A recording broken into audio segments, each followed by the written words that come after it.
Sammy Hagar, I have to ask you, there's a story that came out, I think it was actually in your book, talking about being abducted by aliens. Is that true, and can you expand on that story for us? Is it true? Yes, it is true. You don't go around saying stuff like that. You know, people call you nut. I've been, you know, everybody that's ever asked me about that expects me to try to backpedal. 100% happened. 4 o'clock in the morning, pitch black, dead sleep. I felt like I was being programmed. I like someone was tapping into me, like it was a string from my head to 13 miles up on a mountain place called Lyle Creek. And I know right where it was, this little foothills. At the foothills, there was an object there. There was 2 people in it, 2 creatures in it. And it was I want to say it was 64, 65. It was so there was no remote controls. Yeah. There was no satellites. There was no computers. But I sensed they were tapping into me somehow. And they went, oh, he's waking up. All mental telepathy, you know, the communication went in my head. He's waking up. They yelled out a numerical code, not of our numerical system. It's like, and it went. And I could almost feel the plug, like an electrical charge, leaving, zapped into their ship, put a light on in the ship where I see shadows of these creatures. And I woke up in my house, in my bed. My room was infinity white. I couldn't move. I was completely paralyzed. My eyes were open. And all of a sudden, bam! It just went black. And it was the time it was. And I broke sweat. And I was shaking. And I felt like my body was so drained. From that moment on, I believed in UFOs. I started looking into astronomy. I became a junior astronomer.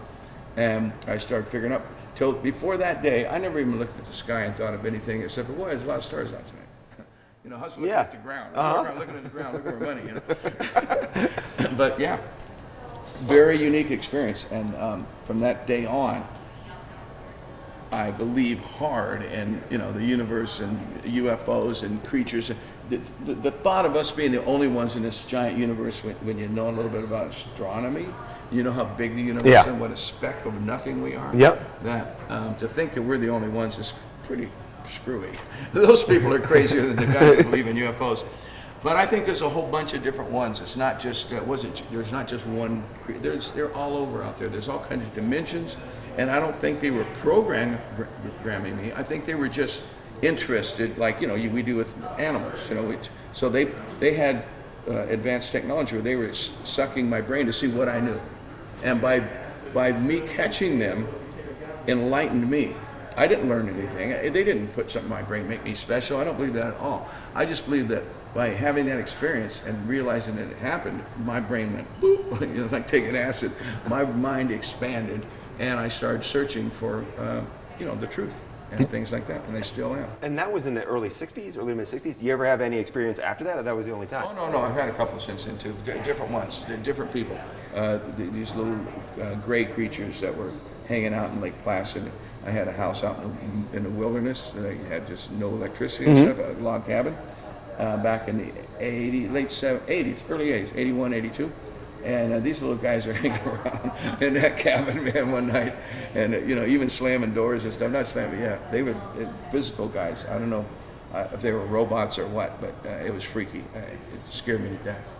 And is it true, like, on every single one of your albums, is there a song that's titled after space or something with Frontier? And do you have a theme going that maybe not everyone picks up on, but is there a theme going with every one of your albums? Yeah, Space Station #5, first Montrose album.